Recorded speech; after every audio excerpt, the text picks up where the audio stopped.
a fantastic guitarist that we have come to know before, Michael Ripoll. Michael? Yes. Hey, how you doing? I'm adjusting my stuff here. That's My little all right. footstool, That's all right. my guitars. Thank you for having me, Steve. Oh man, it's a blessing having you here. Michael has played with Babyface. You're the music director for Babyface. Music director for Babyface. Been with him now for 9 years. Music director for 7. Yeah. So you've played with I saw on the bio Celine Dion, Natalie Correct. Cole. Natalie Cole. I was with Natalie for about 3 years. This was obviously before she passed, circa 2006, 7 through 9, 10. Yeah. Along the way, you've played with Justin Bieber and I've done some Sting sessions. and Stevie Wonder. Correct. And all kinds of amazing things. It is a joy to have you here once again. You were here. I checked. It was back last July that you were here. The one show in our live lesson history that we didn't have internet. So I remember that. We were panicked. It was just the internet was down here at Gruhn. So we went through all of that and we recorded and then played it later. Right. So, I was here for NAMM that week. You were here for NAMM. So yeah, that was right. That was it was a great week, and I remember that. That was classic. It was so great having you. Well, anyway, it's an honor to have you with us again. You don't get down this way as much as you used to. Right. You used to live here in Nashville. I lived here for about 8 years. Yeah. So there was circa '97 through 2005, and in 2005 I said, you know what? Let me go to LA because I really wanted. I felt like I had plateaued here career-wise. And let me be clear, only because I'm not really a country player. Yeah. I feel that there's so many amazing country pickers. Yeah. If you're not really a country picker, why try to be one when you have guys that are just like, they've been that since birth? Yeah. So for me, when I was here, I did what I do, and my style is very, we say pop. I definitely cover everything in pop, but R&B and anything Latin especially. Yeah. So those two areas I was kind of known for. So I got those calls, which were great. But then I wanted to expand my career opportunities. That's why I moved to LA. I really wanted to focus on TV and film, which, knock on beautiful wood, it's been going well so far. And you've done so many great films. You've done Men in Black 3. Yeah. Yes, correct. Happy Feet 1 and 2, I saw. Right. P.S. I Love You, Mr. and Mrs. Smith. P.S. I Love You, the Lorax, yeah, a whole handful of things. It's been really nice. A composer by the name of John Powell, most of those films. And then, of course, Danny Elfman, who did Men in Black. But John called me from the beginning because of a referral, which I want to touch on tonight. So we'll talk about that a little bit. You know.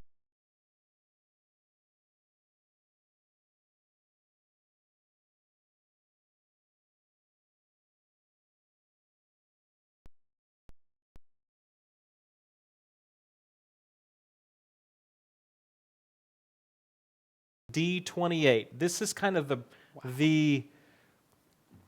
Pegasus, the zenith of Martin D28.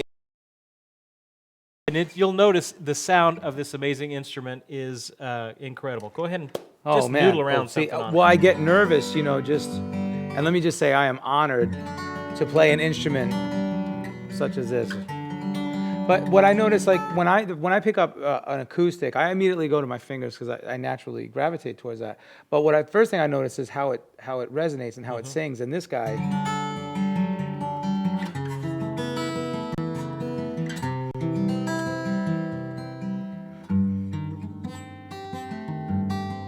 you know, it's just so beautiful. I had a dream I was everything you needed, hoping for the moment you wanted me in your life. I mean, just the regular old cowboy chords are just beautiful, you know? Losing sight of who I was becoming, knowing right from wrong, still ignoring the signs before my eyes. Then I saw how you looked at me, so I said, was my dream of holding on so wrong to a life of happiness, experiencing bliss? Was my dream of holding on won't, hoping you will be all mine. Here's to wishing you the best.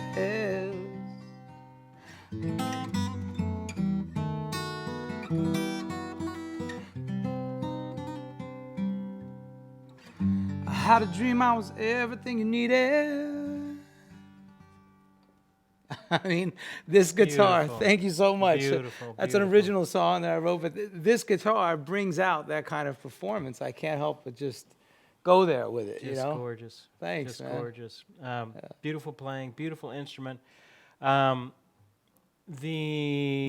you want to learn more about it, you can check Gruhn's website. 1937 Martin D28. The going rate for that is $90,000. So if you have $90,000 that you would like to drop on one of the best sounding Martins I've ever heard, wow, check it out. Yeah, it's scary how good it is. Yeah. Check it out and be quick about it because George is going to show it to Brad Paisley tonight. So you need to be quick about By it. the way, Brad is one of my favorite players, man. Oh, I what a love player. Brad. He's incredible. What a I mean, player, songwriter, musician, everything. Yeah, you but know? I mean, he is not just the artist. I mean, he's a musician. Yes. He plays killer. Man. Yeah. Yeah. So to think that Brad is going to play this shortly after me, I'm kind of like all, I'm all giggly. Well, good. All right. Well, I'll let you put that down. Okay. Let's, if you can, we uploaded those pictures of some of these charts. So tell us about some of your work and how that works in the Los Angeles market for the skills a working guitar player like yourself should know. Right, as I like to refer to it, the career guitarist, right? Yep, So the career my book, guitarist. The Career Guitarist, Volume 1 is out, which, you know, we'll talk about that. And that's the whole concept here. Being a career guitar player, you're going to find yourself in a whole array of different sorts of situations, right? So any given Tuesday, I might, you know, be in my studio doing a cue for a TV show. Cue being a small musical segment. Right. As small as just a few notes sometimes, and It can sometimes be. longer. Yes, a cue, what we refer to oftentimes as underscore. Yep. So anytime you watch TV, you hear music underneath the dialogue, right? We refer to that as underscore. An individual piece of music in that underscore we would refer to as a cue. Yeah. So it's kind of like a little mini song in the underscore segment, right? Yeah. So I might get a call from a composer and he says, you know, hey, I have this show coming up and I need you to play guitar on this little cue. So he'll send me a wave file, right? So I load it into Pro Tools, I check it out, and typically it'll be like a rough mix of his production thus far, and it'll have everything but guitar. And then he'll say, knock it out, get it back to me ASAP. Well, sometimes I listen to it and it's 3 chords, really easy. I don't need to do anything. I just hear it, pick it up, bam, knock it out. It's like way more than 3 chords. And on one occasion, this it looked like this. Now, do we zoom in here or how do we work this? This is from the Have and the Have-Nots. Yeah, it's a very popular show right now called The Have and the Have-Nots. And you played one of the guitar beds for that show. I played on the cue, you know, one of the cues. I've done many on this show. This is the image. We'll try and get a picture of it real quick. It is actually on the Guitar Gathering Facebook page as well. So if you want to look at, I scanned them all in, and you can see it a little bit better. Exactly. So this is a handwritten one. This is one that I did. Okay. Now the composer Elvin Ross, fantastic composer, very very dear friend of mine. He said, check it out. This is a big band style cue, and I listened to it and I heard, you know, the bass, the drums, nice little swing feel, piano, but there was no chart.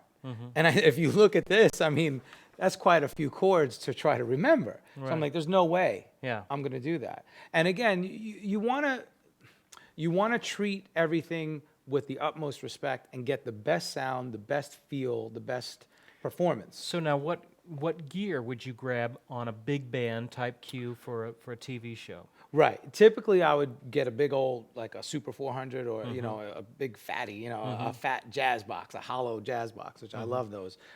However, if you don't have one of those, I know a lot of players, a lot of people might not have one of those handy. A 335, like a semi-hollow, would work just as good.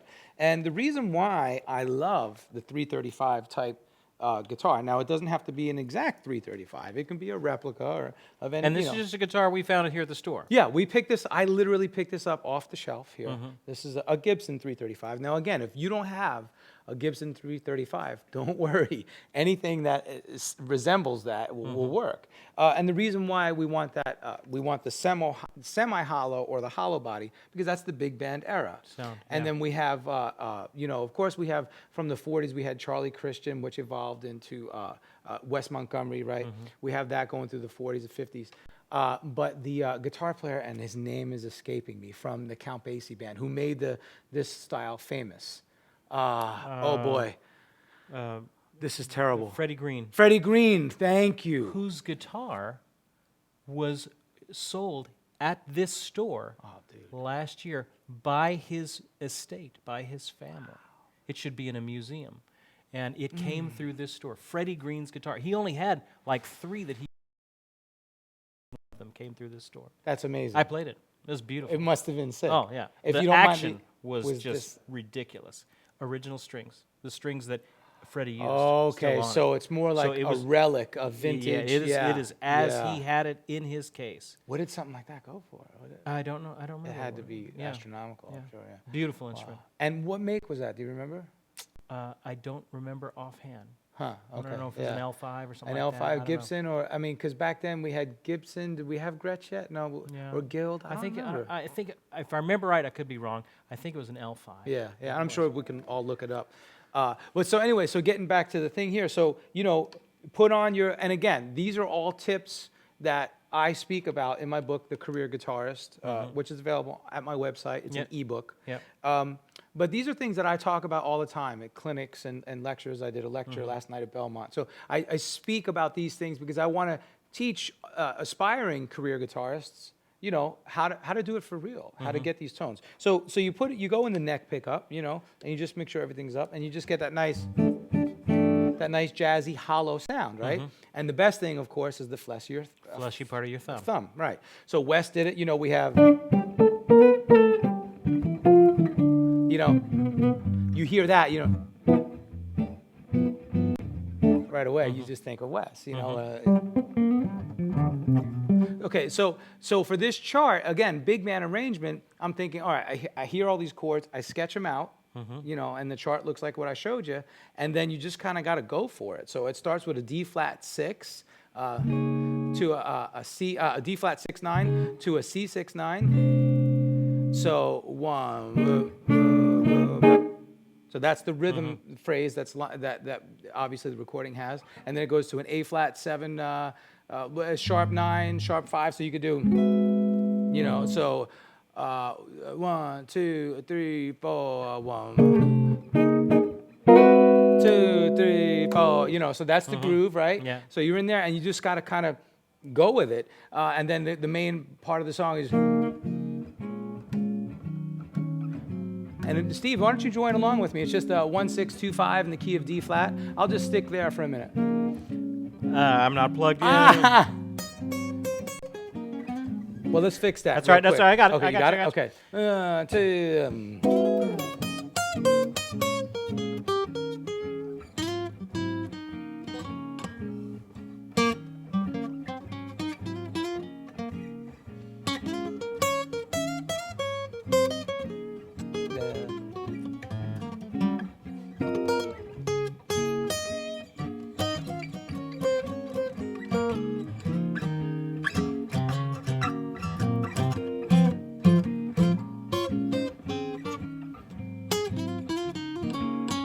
Yes, sir.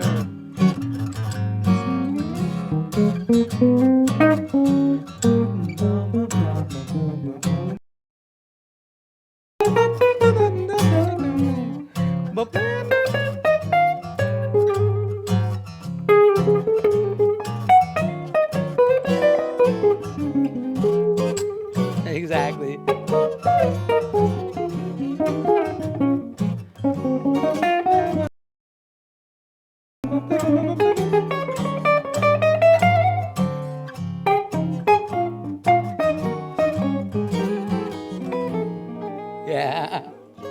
Right. So we're just jamming, you know. Yeah. But then, so you read the chart down, and of course, that always happens, by the way. Let me just interject. Anytime I get a cue, I'm getting into, I end up jamming first, you know, and it's good when you're recording. Yeah, you get the feel of it, you know, you get the groove. So once you establish that, then, you know, I write the chart, so I have it here. So now I'm listening to the piece, right? I'm playing along, and letter A, you know, is this a D flat major 9 for 2 bars, and then it goes to a B flat 9, and then it goes to an E flat minor 9, and again, you can follow along with the chart online, and then the A flat 13, and then now here, let's talk about this. Right, because you and I know this is a substitution, a tritone. And what do you have? Sub. You have a D7 flat 5? D7 flat 5, and it's subbing for the A flat, right? So you and I, we can look at this, again, because of all the years of experience that guys like us have. We look at it, we say, oh, yeah. But some of you might say, wait, hold on, speak English, right? Talk us through a tritone substitution, Right. which is not an easy concept to talk about in a second. Especially in the key of D flat. In the key of D flat. So over the 5 chord in any key, okay, especially in a jazz setting, a tritone would be 3 whole steps up from wherever you're at. So let's say let's put this in the key of C just to make it easy. There you go. So the 5 chord would be a G. So the tritone, if I went up from the C, let's say I'm getting turned around with my different keys. So you'd go to a D flat. So it would be in G. It would be G to A to B. Right. The D flat. To the D flat. Right. Is the tritone there. The tritone because, there. So basically, in other words, when you go from 5 to 1, a resolution, right? A cadence, a 5-1 cadence, or a 2-5-1 cadence, right? Yeah. 2 being in this case, D minor. 5 being G7, because it's always dominant. The 5 assumed. Yeah. And then the 1 is major. So you have 2, 5, 1. And these are stock chord voicings that I'm using. Yeah. And we'll talk about that too, because you usually don't play stock voicings. So instead of going 2, 5, 1, you would go 2 flat, or the tritone sub of G7, which would be a D flat, something, and then to the 1. Yeah. So now you're moving chromatically down from the 2. So right, and you can play a host of variations. So D minor 7 for the 2, D. You could do a D flat 7 standard, or you could do a D flat 9 like Steve's doing, or you could do a D flat 9 sharp 11. That's beautiful. Yeah. Now we're talking about voice leading, and the reason why we would do that, baby, is like, let's say if I did the 2. Now again, these are all advanced concepts, but take your time with them. There's a plethora of information online. I do discuss some of these things in my book. A minor 2, you could do like a D minor 7, or D minor 11. So you have the G on top, and then the tritone sub, you can do a D flat 7 sharp 9 sharp 11. So now we're thinking voicing, beautiful.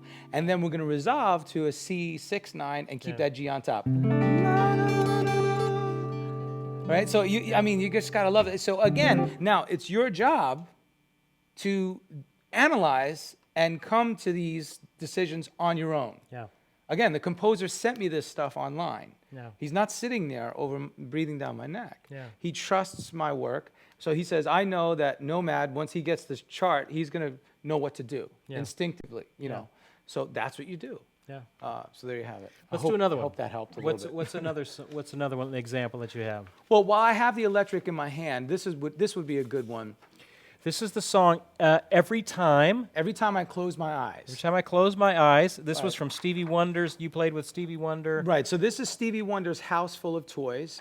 He basically, Stevie, every holiday season he does a big charity concert event in LA. And this was from one of the shows that we did. And this is a song that we performed with Babyface called Every Time I Close My Eyes. It's a Babyface song. Now, when you look at this chart, you might right away just get a little intimidated, but you can't. Again, remember, and let me just say this. I do not profess to be the world's greatest sight reader, but I know my way around a musical chart. You know, I know how to get to what I need done.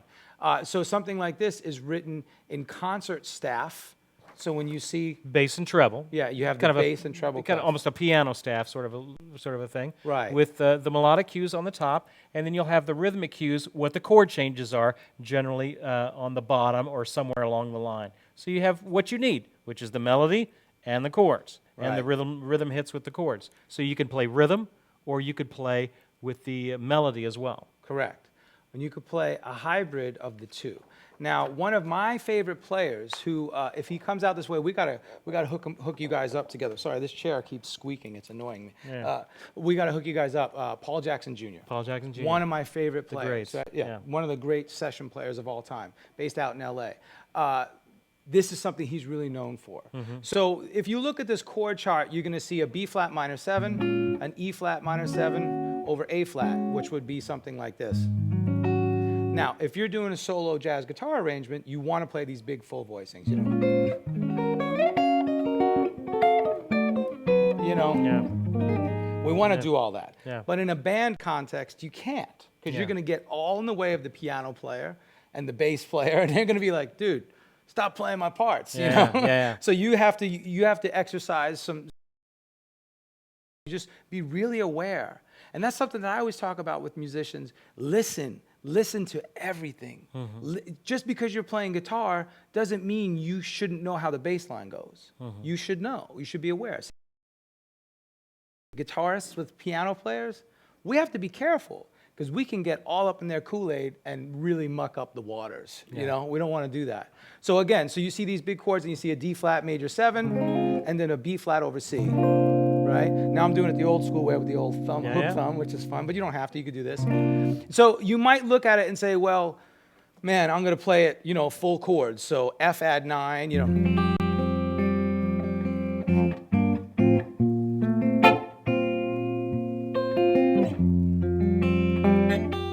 You know, that kind of vibe, or you might go. Now those were big voicings from the blah, blah, you know, I'm moving around. Again, I'm not going to do that in a band context. Yeah. Now, in a solo guitar, yes. But, so I look at that, and you have to be able to deduce and say, okay, what's what? So I'm going to go like this.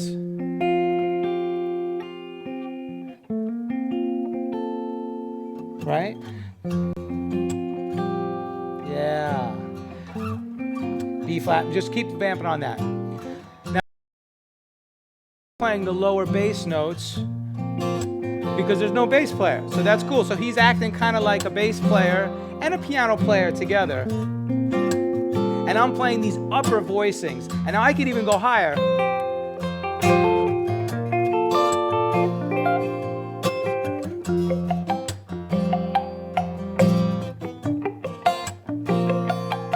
Now, what am I doing? Let's talk about that. I'm accenting. I'm taking a percussive approach. I'm doing this little muted thing here, and I'm playing an F add 9 chord way up on the 15th fret, right?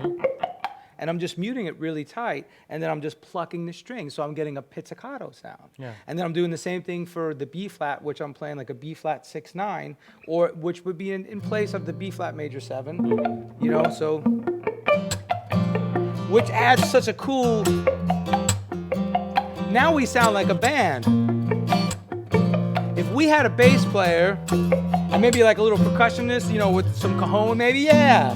Now, see, what did you just do? See, I love it. Talk about what you did. Because, again, these are important things that if you don't know. He mentioned something about being a bass player. So I started giving him some leading tones in the bass. So we went from the A, instead of just going right to the B flat, I snuck up here The F to from the the F to A, the A, right. which is the A would be the third of the F, you know, if you want to think of it that way. But I also snuck in a kind of an A augmented Right. to the sound as well, which got us to something like a. Woo! And you did so Steve did an A7 sharp 5, an A augmented, right? And he just did that as a cool little sub, which is really neat. Now, if you wanted to simplify it, let's say we were in this has a little bit of an R&B jazzy overtone, right? Let's say if we wanted to take the same chart and play it in a singer-songwriter context. What would you do? I know what I would do. I wouldn't lay the jazz chords on them. Exactly. I would stay away from that. Extract those jazz chords. And so I would be more things that are helping. I could still do alternate bass stuff. I could still have my A in there and things like that, but I just wouldn't be adding the jazz chords with it. Right. Because I want to lead the singer in a songwriting situation by adding the third and the bass or these descending lines or something like that. So I want to lead them, but I don't want to necessarily muck up the waters with jazz chords. That's it. That's it. Now, what we were talking about before with inversions, that's a very important concept. So again, the bigger chords, you know, these guys, and this is another one I love. For the major seven, you basically do this major seven and then just add the root and the fifth. So it's just a big old. Yeah, I love that guy. So if one guy is doing that, then the other guy can't be doing that. And you saw me playing these upper. So these are inversions, different inversions. We're just playing them in higher places so they complement what the lower register instruments are doing. But let's talk about comping. So the concept of comping is playing rhythm, right? So we know there's different ways we could do it. We could do it with our fingers. We can arpeggiate and finger pick. We could use a pick. We could play a little slap groove, you know.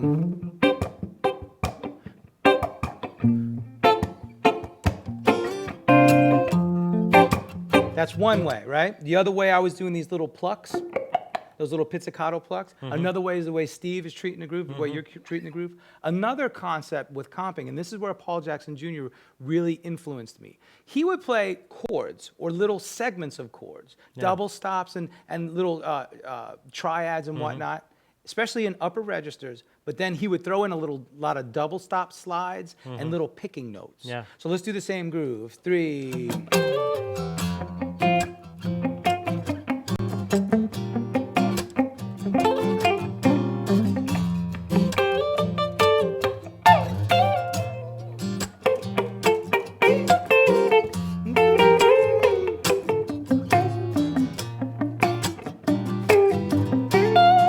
Right? I mean, so now the whole groove just came to life, and you're like, whoa, that is wickedly cool, right? Yeah. I don't mean to say that, but you know what I mean. No, so the concept here is you have to know the notes on your neck. You cannot play these kind of changes. Now, this is just going from a major 1 to a major 4. But if you don't know where all the little golden nuggets are around the neck, you're going to be lost. So you have to know, in the key of F, that's the key we're in, how many flats. Let's see, does anybody get it right? In the key of F, how many flats? Or this isn't real time? It is a real time, but it's a lag. So it's about a 30-second lag. All right, in the key of F, all my theory guys, what do we have? Flats. Dancing now. There you go. You should be dancing. I like it. We'll keep playing while you figure that out.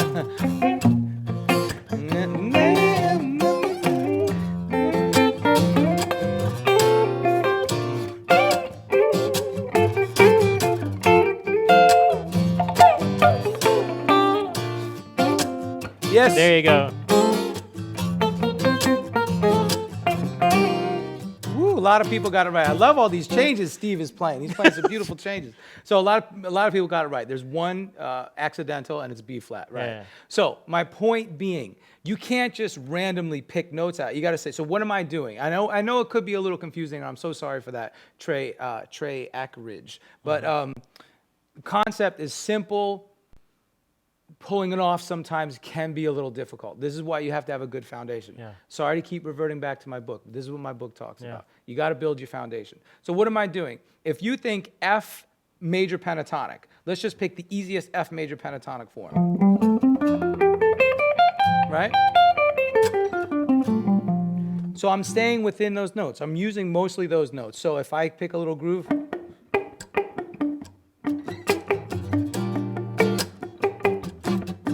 or now take F major pentatonic, put it all over the neck so you know all those notes, but in every position, and then that frees you up so you can play. Now, F major pentatonic is the same as D minor pentatonic, right? The relative minor. So that means I can play D minor pentatonic.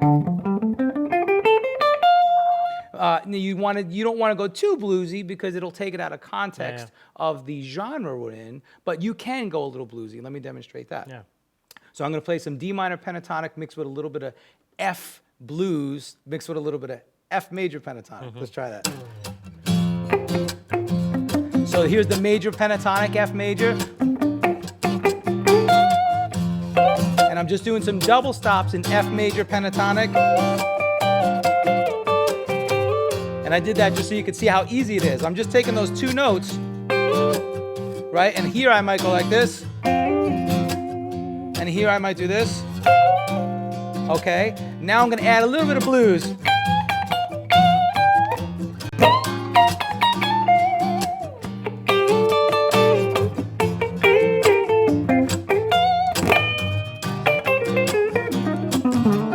Okay, so I got a little fancy, right? But as you're doing this groove, you could hear all the influences of that era. Yeah. So you hear the Earth, Wind, and Fire. You hear the Stevie Wonder. You hear all those, the Marvin Gaye, those influences. I love that stuff. So that's one of the things that really influenced my playing. Right. So there, again, from one little chart, you just see the groove here, and I don't want you to freak out when you see that. Just pick out the chords. You know the chords, right? Find all the little cool inversions that you might want to use, again, because you don't want to play big old chords if you're playing with a band. Yeah. And then just kind of work around those chords and find the cool little nuggets in there. Beautiful, beautiful, beautiful. All right, let's let Michael take a rest take a breath just for a second. Let's give something away. Okay, let's give one of your packs away. Right. So this is a pack of things that Michael's office has gladly sent over, and we appreciate absolutely all of that. Oh, sorry. No, you're great. Yep, that's the DVD and. Okay, so tell us about this. This Studio Guitars, the Michael Ripoll project. So this is really for if there's any producers out there watching. Now, if there's no producers out there watching, then give it away to a producer friend if you win it. This is basically a sample library of me playing a gazillion different kinds of guitars in a gazillion different type of contexts in all different genres. And these are samples that you can use, so you don't have to pay royalties. These are prepaid. So the company, Big Fish Audio, and myself, we worked out a deal. So I did this project. So in here you have the audio files in many different forms, WAV files, Apple loops, Rex, RMX, ACID files. You could take these little files and drop them into your favorite DAW, digital audio workstation, and go to town. You can produce your own tracks with me on guitar.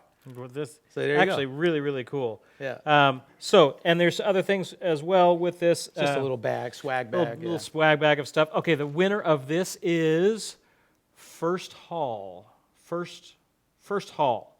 So congratulations, First Hall, for winning this. This is really cool. I hope you get a lot of good use out of it. Send me your information at service@mightyoakmusic.com. Mailing information, your screen name, what you won, things like that, and we will get this off to you. Congratulations, a lot of fun there. All right, let's talk about some resources. We had our sale the last few weeks on these Barry Galbraith Jazz Solos books. Now, I take a great pride in announcing that we completely sold out Mel Bay, the publisher, on these. You guys did so well with these. I have actually 10 left. So if you're still interested, I put them back in the store because we had to take them out for a while because I got a new shipment today. If you are waiting on your order that you ordered last week, all of those went out today. So those are officially on their way to you. Sorry about the delay. We got our package at about 2 o'clock. By about 2:45, every order was filled and was out the door. So, but I had 10 left over. So if you're still interested in these, some of the best beautiful jazz arrangements that I have had the pleasure of working on with the tab and the musical notation on there by a great guitarist, Barry Galbraith, kind of an unsung hero of that era, 50s and 60s, played a lot of the radio work at that time. Great jazz player. If you're interested, there's still 10 of these left. So a Joe Pass contemporary, if you will. Yeah, that's very much cool. so. One of my favorites. I want those too. I'll get you a set. All right. The other one that we have down here that we recommended last week was the Creative Chord Substitution for Jazz Guitar. A lot of those chord voicings that we talked about earlier today. Right. I claim no brilliance. I stole them right out of this book. Everything I learned about jazz harmony came directly from this book. So if you have not gotten this book, this is by our good friends over at Alfred Publishing. I think we have it on for $21. If you're interested, there you go. Harmony, all these little tritone substitution. That's right. I learned tritone substitution right out of this book. So if you're interested, check these out. They're in our store with all of that. You know, I received from Mel Bay. I received a letter back from our sales representative there, and she said that we had bought so many of this title that it actually went all the way up to Mr. Bay, which I think is his son, is running the company now. And Mr. Bay said, you know, if there's anything we could do, you know, more resources, let us know. So anyway, I thought I was pretty pleased about that our little live lesson made it all the way up to Mr. Bay. So that's awesome, and that just shows that, you know, there's an audience out there for good music, good resources, and good resources, good playing, good learning. You know, a desire to learn. That's beautiful, man. Kudos to Steve. Steve Krenz. Yeah. There you go. All right. Hey, we also have our guitar conference coming up in June. I would love to have you, but I'm sure you're busy. Oh, when is it? June 22nd through the 25th. Let me see. I might be able to. It's a week of NAMM here in Nashville. Okay. If you're interested. I'm way interested. So if you're in town, let me know. I'll get you on it. Okay. Awesome. Anyway, so we've got Desi Cerna, guitar music theory for dummies. Our good friend Dino Paston. You know Dino. Dino, why does that sound awfully familiar? Yes. Keyboard player. Yes. Sax player. So many plays years. with Barbara Mandrell. Right. Alabama. He's going to be teaching an improvisation workshop. Nice. Blues rhythm guitar with Corey Congilio is with that. He'll be here as well.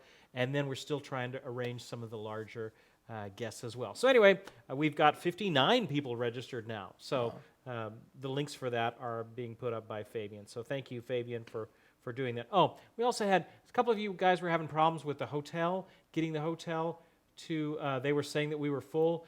I called them today. They opened up more rooms for us. So if you have not yet booked your room for the guitar gathering, you can get it at the conference rate at the conference hotel. We opened up more rooms. Everything's fine with that. All right. Can you play us a little something? Sure. Why don't you play something on the you were reading my Mervyn mind. Davis guitar, which is who we had on our show last time, the South African guitar builder. This is his nylon string instrument. And actually, Greg, sorry to talk off camera for a second, this guitar, the Martin, George was wanting to take that tonight to have Brad take a look at it. I think we're done. So anyway, we're done with that. You can grab that. Thank you. All right. Tell Brad I said hello, by the way. So let's talk about this guitar. This is the nylon string version of the Mervyn Davis guitar, and it's coming through the system, but you won't be able to hear the noise. Right. And it was just interesting because you do so much nylon work, Right. flamenco work. Yeah. I thought it Yes. would be great if we could illustrate something of that. Absolutely, yeah. You know, again, Steve, here's the thing about being, again, what I refer to as a career guitarist, as my book talks about. There's an old saying, you know, jack of all trades, master of none. Mm-hmm. And there's some truth to that. Mm-hmm. So I am not a master flamenco player. Mm-hmm. I am not Paco de Lucia, you know, although he is my favorite. And it's so unfortunate that he passed away a couple of years ago. Nor am I, you know, Brad Paisley for country. Mm-hmm. Nor am I Eddie Van Halen for rock. Nor am I Joe Pass for jazz or you know. However, it's an amalgam of all these things that over the years that I've put together, you know, and then I've really learned how to take elements from each style, each of these different genres, put them in my own gumbo pot, and put my Michael NOMAD Ripoll spin on them, you know, and then it becomes mine. But it's important to remember, and for any of you players out there who are aspiring to do this for a career, or of those of you who are watching who are career guitarists as well, you know, great, we all steal. We all steal ideas, just like what you said. You learned all of your chord harmony, you know, jazz harmony from that book. you know, whether I don't care if you listen to Freddie King and just rip one of his licks, or Eric Clapton, or Joe Pass, or whoever. You know, that's how we all learn, and the greats know that. Yeah. So thank goodness they know that, and thank. That's right. I just wanted to say that. I felt that was No. important, you know? So again, my technique, you know, there's flamenco elements. I use some of those elements, you know. But let's say I'm just playing a song, like I get called, I did one, you know what? Actually, this is a good one. On the Barbra Streisand album, Partners, which was released last year, 2015. I think summer 2015, but it might have been summer. I mean, it might have been 2014. Don't quote me. Anyway, I played on that album. It was fantastic to work with the producers of that, which is Walter A. and Kenny Babyface Edmonds. And I got to play with a lot of different artists on that album. I mostly played acoustic. So I was mostly playing, you know, nylon string type stuff. Again, you get charts. Actually, I got charts on some of them I didn't get charts. So you listen to the tune, you figure out what you're doing, and you might just use a different array of techniques, you know. So maybe if there was like a more Spanish ballad, which would be like a what we call a bolero, you know, and you'll see the chords, maybe it's D minor to G minor, you know, to A7, back to D minor, right? And that's actually the chord progression for Bésame Mucho, a classic Spanish bolero. So you treat that, again, if you're playing by yourself, you can play these full voice, you know, with these nines, these minor nines, which create these really cool tension, because these are seconds, basically. It's a minor second. From A to B flat, it's a half step.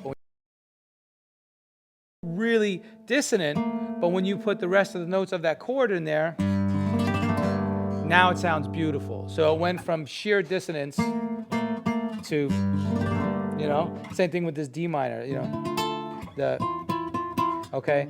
So I might treat it like that.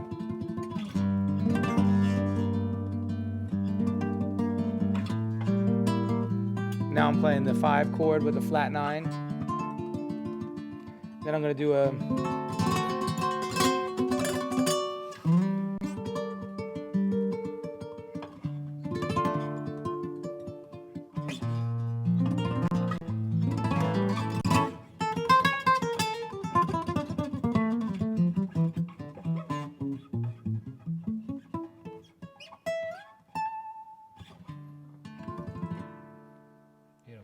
so the producer might say, you know what, do a little intro like that.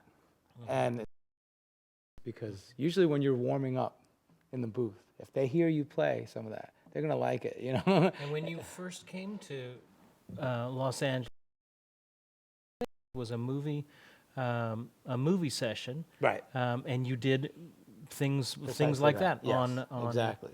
What movie was? Mr. and Mrs. Smith, and it was a tango scene, you know. So I don't remember With Angelina Jolie. Angelina Jolie and Brad Pitt, you know. So you know, again,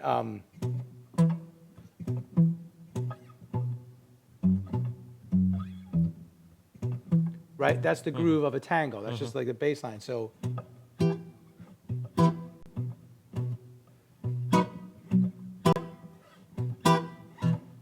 you know.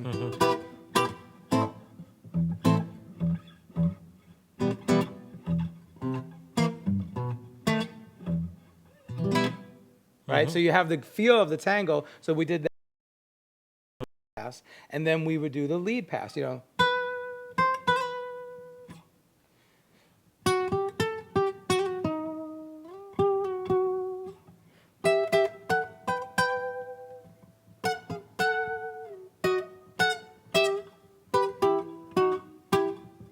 You know, so you can hear it, you can feel it. So if you look at the tango scene in the movie, when Brad and Angelina are dancing in the restaurant, and they're kind of like dancing and fighting at the same time, because they were spies. It was a really cool movie.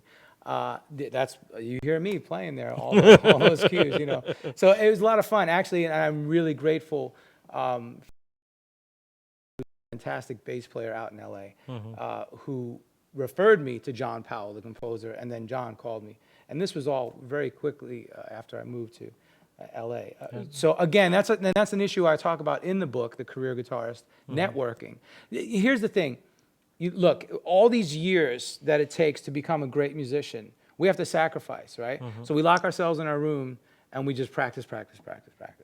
Well, what happens, first of all, as artistic types, this is my theory on it. We're a little withdrawn anyway. We're a little introverted, at least I was, right? And I've seen it with some other people.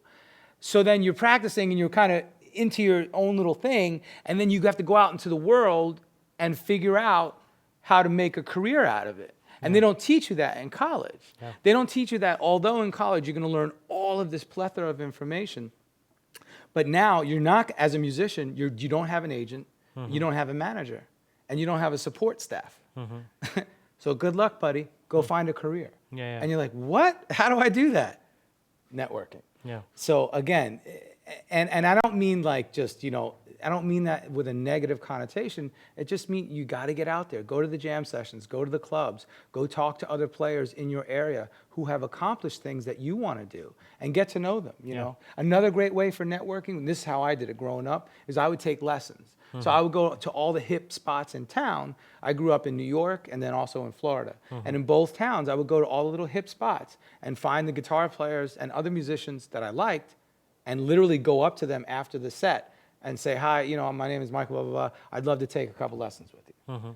And now you have all this information that you've amassed from several different sources, So now you're really getting different takes on it. Exactly. And it's preparing you. But it's also honing your networking skills because you have to go talk to people, That's right.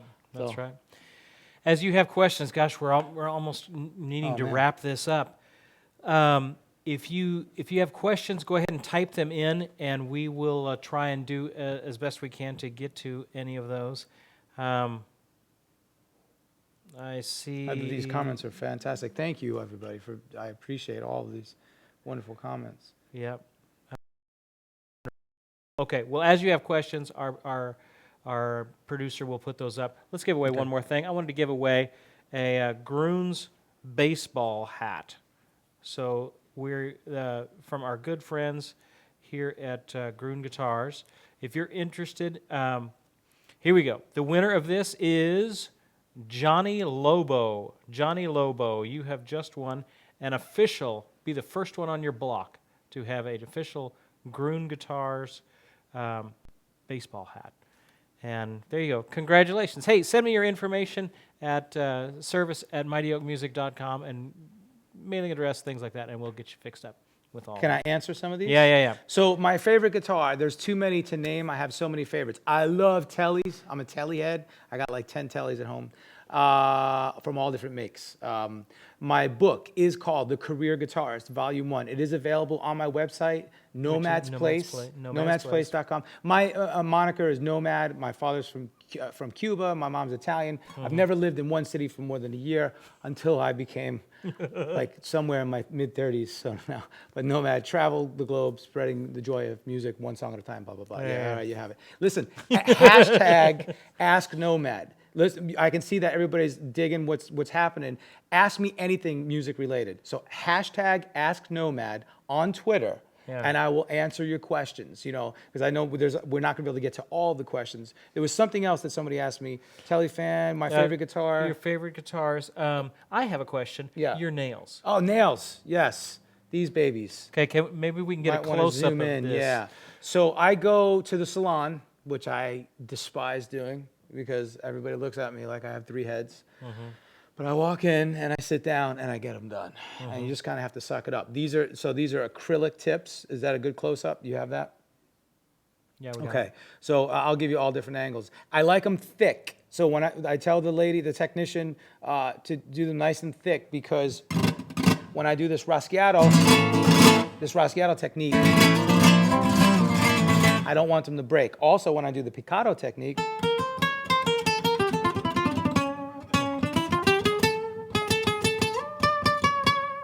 you need that really nice attack. Yeah. I'm a hard player, I admit. I kind of have a tendency to dig in. So that's why I have the nails. Now, they're really, of course, if you're doing a little bit of,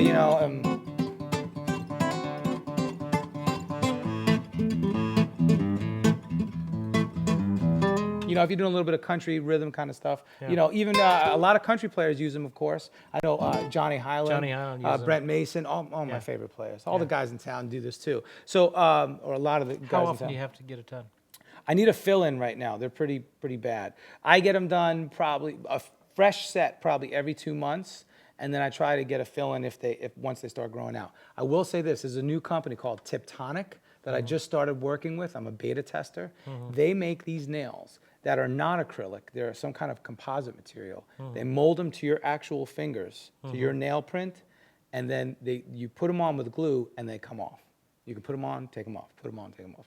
I'm trying those out. So next time I come, if I'm here in June, or if not, the next time we do this, or next time I see you, I should have those bad boys on. So I can't wait to try them. And we'll see how they work. Yeah, exactly. Good. So knock on wood. Fantastic. Okay, well, we pretty much need to... Metal finger picks work as well. Just don't bite them. Oh, don't bite them. Somebody said, yeah, don't do that. Guitarist for One is saying, what gear did y'all have in preparing for college? She's high school budget and gigging on the weekends. What is some good gear that is kind of budget friendly? Yeah, there's so much good gear out there. I will say this again. Part of being the career guitarist, I have created allies with a lot of different manufacturers. I endorse Line 6. I love their stuff. A lot of cats talk trash about them, but look, they make great stuff. And it works, and it's roadworthy. You could beat it up, and it still works. So anything Line 6. I endorse Merida classical guitars, Merida nylon guitars. Amazing, very affordable, very good product. I also endorse McPherson. I love McPherson, although most McPhersons aren't as affordable. Their carbon fiber series are very affordable and very durable. Kevin Michael carbon fiber. Yeah, and I see them a couple hanging on the wall. I have those as well. So that's a handful of ideas. Boss are the tried and true staples, man. You get a Boss OD1, you're set to go. You know what I mean? Boss Wah-Wah, Boss Volume. Again, Line 6 makes amps. There's so many great companies. Those are some of the ones that I endorse. I endorse Diodario strings. I love them. What kind of strings do you use on your electrics? Let's talk about that. Yikes! It depends on the guitar. If I have a telly that's set up for country, I'm going to put 9 gauge. I'll actually put 9s on the top and 10 or 11s on the bottom. So I have like a 52 heavy, kind of what Brent Mason does. It's a hybrid set. If I have a rock telly, I'm going to put 10s on them. If I have a jazz box, a big hollow body, I'm going to put at least 11s, but usually I put 12s or 13s flat wounds if I'm going for a jazz sound. On my country, the Gretsch kind of country gentleman, country gentleman. Then I'm going to go with 11s, maybe a round wound, or I have boxes of strings. So if I'm playing flamenco, I'm going to use the black nylon flamenco strings, or the clear nylon, depends. If I'm playing classical on one of my, then I'm going to use a little bit harder tension, softer tension for the flamenco. If I'm doing like a rock guitar, like a Strat style rock guitar, I still use stock 10s. So the NY XLs from Diodario, I love those things. Those are bad arse. So so I've heard a lot of good things about those. You know how it is. It just depends. My McPhersons, I used to use elixirs, but now I'm with the Diodario coated. I love coated strings for steel acoustic. Yeah. So I'm sure you got boxes of strings too. You know how it is. Fantastic. Disco Chuckster, we got time for like one more question or so. Disco Chuckster is asking, what are the top 3 lessons you would encourage us to do or practice? For warm-up, and this is in my book, do the 1, 2, 3, 4. And this is nothing new. I didn't invent this. Then slide up a half step and descend. But do this with a metronome, right? The next variation of that, I do a diagonal version like this. I call it actually this is called the chomp.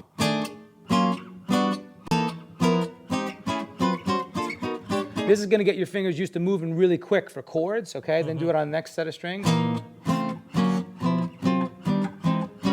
And then break those up and pick them separately. This is all alternate picking. And these are just basic, you can use them as warm-ups, and these are just basic things to get your fingers used to moving around the fretboard. That's definitely something I encourage you to do. The other thing is learn your chords in all different versions like we were talking about. So if you, right, then learn it 5th root. but then learn all the variations of that. So here's one, starts on the 4 string, but then learn the 3, just the 3-note version. So,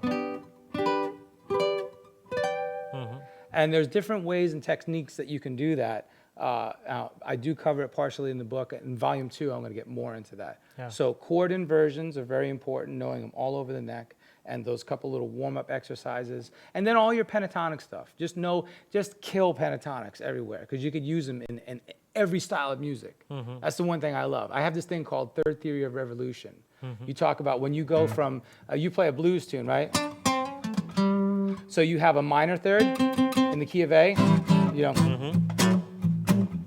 Yeah, join me here. Just a simple, so you have the A, the third of that chord is the C sharp, right? Third theory of revolution means that it's a revolution because you don't have to play the C sharp. You can play a C. But how could you do that, man? It's in the chord as a C sharp, but you play a C for tension.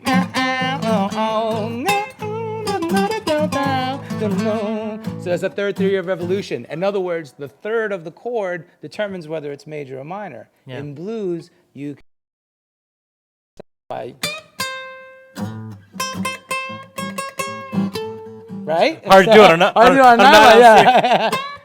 So just mess around with all your pentatonics, and I have loads of lessons online, and check out my website. You'll see all that, nomadsplace.com. Don't forget, hashtag #AskNomad. Ask me anything on Twitter. I'll answer it on my Tumblr blog. And then the Career Guitarist Volume 1 is available as an ebook download on my website. And then you also do a lot of work with jam play? Yes, I have a whole jam play series. I have 3 lesson series on jam play. I have a beginner series, which covers acoustic pop, how to play just acoustic guitar in a pop context. And then I have some advanced stuff. I have a modes series, which covers all the modes and how to use them in a musical context. And then I have a funk and R&B series, which is one of my favorites. So, we get down and dirty with it.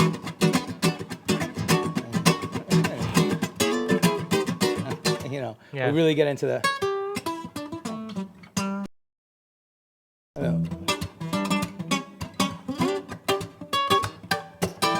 just really teaching how to play funk with authenticity. That's what I'm all about, man. Playing all these different little styles authentically, you know. And if there's something that I really can't do, I will be the first to say, you know what? Give it to the next guy. Yeah. Michael, thank you so much. Thank you for having me. Being here with us. Can you close us out with something? Oh, yeah. While you're thinking of that, let me give you a few things. We will be having a live lesson next week. We're going to be, whatever that will be, April the 19th. So we'll be having another live lesson that week as well. Oh, you can also give away one of these. This is my USB. We need to give away one more thing too. Yeah. So these are in the pack, I believe, as well, because you got 2 of these. Right. Exactly. Yeah. Okay. So in this is the book. And the ebook, yep. And some video lessons. And all that sort of stuff. Okay, so let's give away another one of these. This is because you brought 2 of these wonderful sets. Correct. So it comes with the DVD of the guitar samples on it, the book, and some other things. The winner of this is P.S. Grove. P.S. Grove. You have just won another pack by Michael. So it should be a fantastic... Nomad pack. Yep. So it should be a great time. So P.S. Grove, thanks for doing that. Email me at service@mightyoakmusic.com, and we will get that out to you. Send me your information. All right. I think that's all that I need to say. What are you going to close us out with? Just some little funky thing.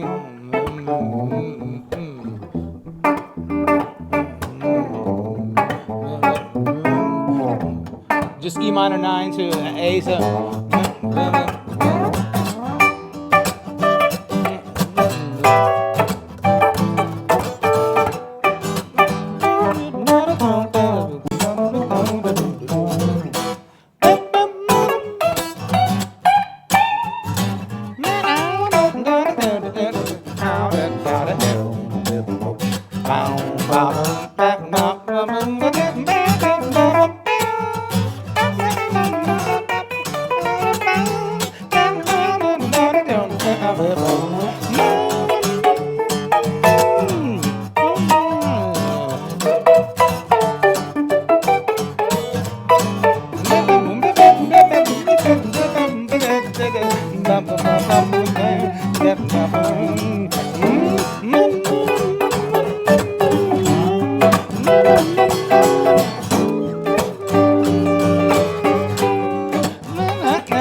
I'll pick up a peg.